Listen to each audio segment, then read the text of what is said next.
política de esta Secretaría, ¿verdad?, de Igualdad, de Equidad de Género.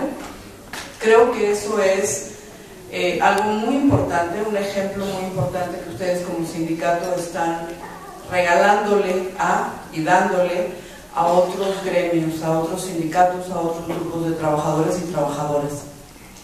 A mí me da mucho gusto estar en este foro porque, como bien decía Sara Lovera, algunas de nosotras, bueno, con Inés, no se diga con Inés González, con Sara Lovera, nos conocemos hace muchísimos años.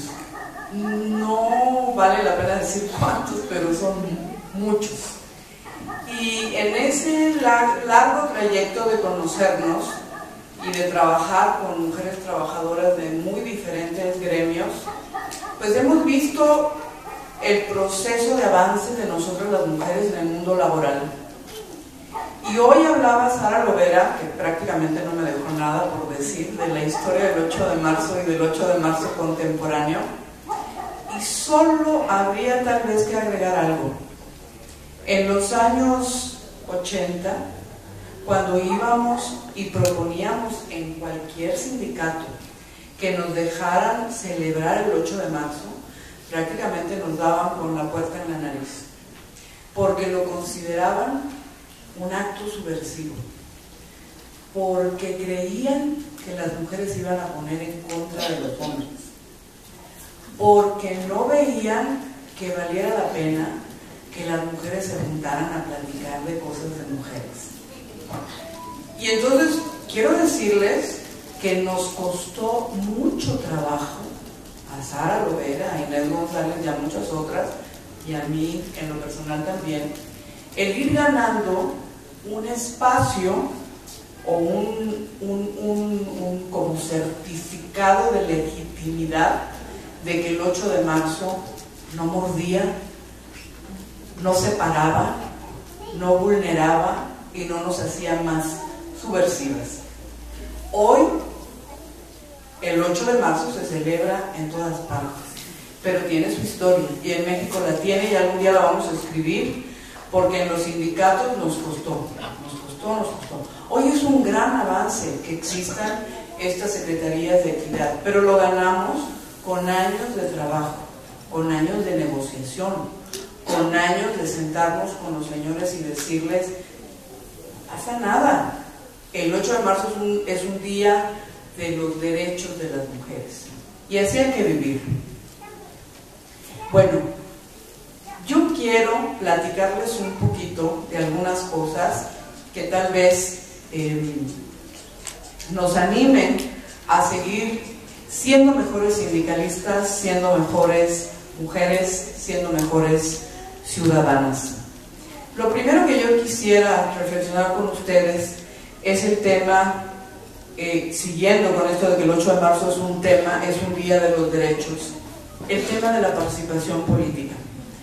Se dice muy fácil cuando a una se le presenta como diputada federal, pero detrás de la historia de llegar a ocupar un lugar en la Cámara de Diputados, créanme que también hay una larga historia de pelea, de trabajo arduo, de muchos años invertidos, de mucho esfuerzo, porque las mujeres no tenemos fácil la llegada al mundo de la representación política. Y si vamos a hablar de derechos, ese es el primer derecho del que hay que hablar, el más alto, ¿Queremos que algún día haya una presidenta de la República, sí o no? Sí. ¿Queremos que algún día haya una gobernadora en Puebla? Sí. ¿Queremos que algún día haya una presidenta municipal en cada uno de sus municipios? Sí. Entonces hay que pensar en eso. Eso es hablar de nuestros derechos. El soñar más alto, lo más alto que nos lo podamos poner. Porque sí es posible. A lo mejor no vamos a llegar todas y al mismo tiempo, pero la hermandad de la que hablaba Sara Lovera fue vigente hace 100 años y sigue siendo vigente hoy. Eso no quiere decir que no vayamos a tener diferencias entre nosotras, que unas opinemos que el camino es por aquí y otras opinemos que el camino es por allá, y que probablemente en ese mismo transitar tomemos distintas veredas o distintos atajos. Tendremos diferencias, pero la hermandad se construye fijándonos en un punto muy lejano y poniendo la meta de lo que queremos. Y los derechos políticos de las mujeres los tenemos que trabajar así, haciendo planes hasta donde sea posible en el mediano y en el muy largo plazo. Pero lo mismo ocurre con el ámbito sindical. Podemos también soñar con ocupar espacios que tal vez nunca hemos ocupado o que tal vez sí hemos ocupado. Entonces, ese es un derecho muy importante para las mujeres, el derecho a la participación política, el derecho a la participación sindical. Fíjense, hoy en el Congreso, hoy en la Cámara de Diputados, estamos participando 184 legisladoras, lo que hace un 36.8% del total, que somos 500 legisladores. Es la cifra más alta en la historia de México. Jamás habíamos llegado tantas mujeres a la Cámara de Diputados. Y si ustedes fueran un día, que por cierto están invitadas, todos los diputados y las diputadas tenemos derecho a invitar grupos de personas, así que si el sindicato les gestiona un día, es una buena manera también de celebrar el 8 de marzo y serán bienvenidas.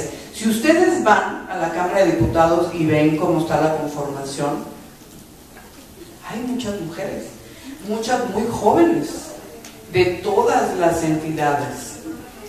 Y eso da mucho gusto. Es histórica esta participación, esta presencia femenina en la Cámara de Diputados. Y es un gran ejemplo para las nuevas generaciones. Porque a lo mejor a muchas de nosotras no nos tocó ver eso que hoy estamos viendo. Pero a las nuevas generaciones, a las jóvenes, a las niñas, esto les puede significar un aliciente. Muy bien. Entonces, hablar de derechos es hablar de derechos políticos. Para hablar de derechos también es hablar de derechos que tal vez vamos a tener que seguir pugnando porque se trabaje. Sara Lovera lo mencionaba. Tenemos muchas leyes que nos protegen o que establecen lo que nosotras podemos tener, a lo que podemos apelar, lo que podemos exigir y defender. Pero hay un conjunto de actividades que en los hechos se convierten como en un obstáculo, que es esta carga de la que hablaba Sara Lovera, y que en muchos países desarrollados se ha tratado en los últimos años de construir un conjunto de propuestas para hacer compatible las responsabilidades familiares con las responsabilidades laborales. Así se le llama, la compatibilidad entre responsabilidades familiares y laborales. En estos países se han instrumentado un conjunto de propuestas legales, a veces de política pública, a veces a través de campañas, pero lo más importante, tanto en los países de primer mundo como en los nuestros, que no somos de primer mundo, es la cuestión cultural. Mientras nosotros no hagamos una revolución cultural y empecemos por nuestro sindicato, por nuestra casa, por nuestra colonia, por nuestro municipio, va a ser difícil o muy tardado que logremos distribuir esta carga doméstica. Porque las creencias son muy fuertes y porque cuando las familias se forman o las parejas se unen en matrimonio y llegan los hijos, está sobreentendido que la mayor responsabilidad la va a llevar la mujer. Entonces necesitamos reflexionar también sobre estos temas en el sindicato y ver si se pueden instrumentar algunas cuestiones para revertir esa carga tan fuerte que nos impide avanzar. Las mujeres estamos destinadas muchas veces no solamente a cuidar a los hijos, a veces también es el cuidado a los otros y a las otras. La abuelita enferma, el abuelito enfermo, el tío, la prima, la hermana, etcétera, etcétera, etcétera. Entonces, mientras no haya un reconocimiento monetario del valor del trabajo doméstico y ese trabajo no se nos pague, porque todas lo hacemos, menos horas, más horas, pero todas hacemos trabajo doméstico y ese no nos lo paga nadie. Y la lavadora, como decía Sara, que nos regalan el 10 de mayo, pues no retribuye las 200 de horas que le invertimos en el año, ¿no? Es más, ¿para qué queremos la lavadora? Para hacer más trabajo doméstico. Es como hasta decirte, bueno, pues síguelo haciendo, sigue haciendo el trabajo doméstico porque te toca a ti, nomás te lo facilito tantito, ¿no? Y entonces necesitamos hablar de esto en los sindicatos, de las responsabilidades familiares combinadas con las responsabilidades laborales. Cuando recién entramos a la actual legislatura, y paso ahora a la reforma laboral, en septiembre del año pasado, ustedes se acordarán que el Ejecutivo, que en ese entonces era Felipe Calderón, envió una iniciativa a la Cámara de Diputados bajo el título de iniciativa preferente, o más bien bajo el concepto de iniciativa preferente. Entonces, entrando al Congreso, estrenados como diputados, yo formo parte de la Comisión de Trabajo y Previsión Social. Todas las diputadas y los diputados tenemos que formar parte por lo menos de 3 comisiones. Y una de ellas, por esta trayectoria que yo les platico, que he tenido junto con otras mujeres, pues me apunté en la de Trabajo y Previsión Social. Y tuvimos días y semanas enteras de trabajo, de sol a sol, discutiendo esta iniciativa preferente de Calderón. Hay muchos temas que son controversiales, no nos pusimos de acuerdo y nos ganó la mayoría de PRI-PAN, a quienes desde la izquierda planteábamos una reforma laboral un poco más generosa con la clase trabajadora y queríamos una reforma laboral que contemplara también el seguro al desempleo, porque el desempleo en nuestro país ha crecido y muchísimo. Y es inadmisible que nuestro querido México no tenga esta posibilidad del seguro al desempleo como una medida de protección a la población trabajadora, que a veces se cierra la empresa y el trabajador no es porque no sea capaz, sino porque la empresa se cerró y se cerró la oportunidad de empleo. Bueno, el seguro al desempleo no quedó incluido. El tema de las empresas terciarias o más conocido como outsourcing, otro tema muy debatido. No me voy a detener en cada tema porque el debate y el contenido de la reforma es muy amplio, pero sí les quiero decir que en términos de mujeres quedó ya establecido las licencias por maternidad en términos, no es que no existieran, sino un poco más de flexibilidad de los momentos en que se pueden tomar los horarios de lactancia de acuerdo a las necesidades de la trabajadora o del bebé, la prohibición estricta y ya sin mayor discusión o ambigüedad de que no se puede despedir a una mujer embarazada y también, como bien lo decía Sara, sanciones más estrictas para el acoso y el hostigamiento sexual en el trabajo, ¿sí? Entonces, hay cosas que se lograron, que sí están en la reforma laboral. Yo les animaría a que se pudiera consultar los resultados o cómo quedó esta reforma laboral. Y quisiera, nada más porque yo sé que yo no quiero abusar del tiempo, quisiera remarcar dentro de los pendientes de esta reforma laboral, hay muchos, pero este me parece imperdonable, es que un conjunto de trabajadoras, más de 2 millones de trabajadoras que son las empleadas del hogar o trabajadoras domésticas o como ustedes les llamen aquí en Puebla, generalmente pues son las trabajadoras domésticas o las empleadas del hogar, todavía no entran dentro de este marco regulatorio. En unos días yo estoy por presentar una iniciativa de ley con relación a que las trabajadoras domésticas tengan una regulación de sus condiciones de trabajo como cualquier otra trabajadora.